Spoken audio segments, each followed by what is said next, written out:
크리스마스 연휴가 지나면서 올해 마지막 주에 진입했습니다. 지난주 발표된 PCE는 2021년 9월 이후 최저치를 기록했고, 이로 인해 미국장은 금리 인하에 대한 기대감이 더 커졌다고 볼 수 있습니다. 큰 상승은 아니지만 추세를 이어가는 모습이 나오고 있습니다. 차익 실현에 대한 매물도 어느 정도 나오고 있다라는 의견도 맞고, 추세가 이어져가는 의견도 맞는 무난한 장세가 이어지고 있습니다. 최근 이어진 지수의 괜찮은 움직임으로 인해 우리나라장은 금요일 하락이 나왔습니다.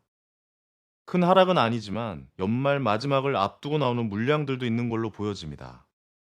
결론적으로 우리나라장이나 미국장이나 크게 변동성 있는 모습보다는 조용한 흐름이 이어지고 있다라고 판단해 볼 수 있겠습니다. 크리스마스 연휴까지 주말 포함 3일의 연휴 기간 동안 제일 많이 나오는 뉴스는 삼성과 애플의 AI폰에 대한 경쟁, 즉 스마트폰과 AI의 결합에 대한 뉴스가 많이 나오는 걸로 보입니다. 요즘 가장 많이 나오는 이슈 중 하나로서 온디바이스 AI라고 생각하시면 됩니다. 삼성과 애플이 점점 경쟁이 가속화되면서 더 격전이 될 것 같은 분야이며, 다음 달 삼성의 갤럭시 S24부터 기술이 탑재가 될 예정이므로 온디바이스 AI CXL에 대한 기대감은 지속 이어질 것으로 보입니다. 저출산에 대한 뉴스도 매일 나오고 있다고 볼 수 있습니다. 저출산고령사회위원회는 윤 대통령이 직접 위원장을 맡고 있으며, 슬슬 대응 전략에 대해 나올 시기가 되었습니다. 먼저 오늘 저출산 통계 지표를 처음 발표를 합니다.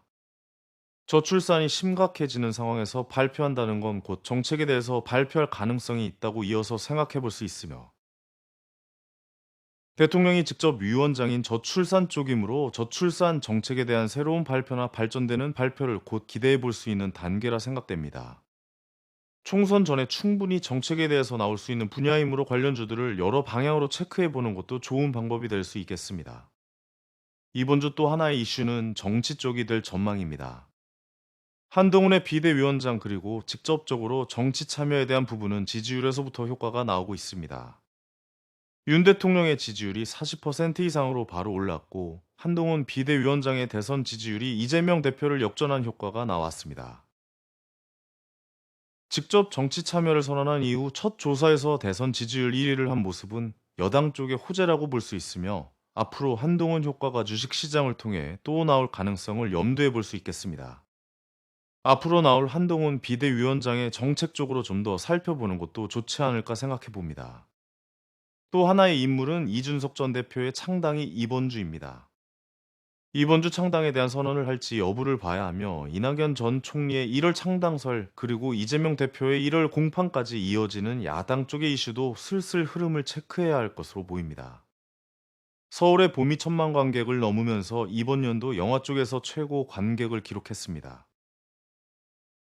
그리고 노량은 벌써 200만을 돌파하는 흐름을 보이고 있습니다.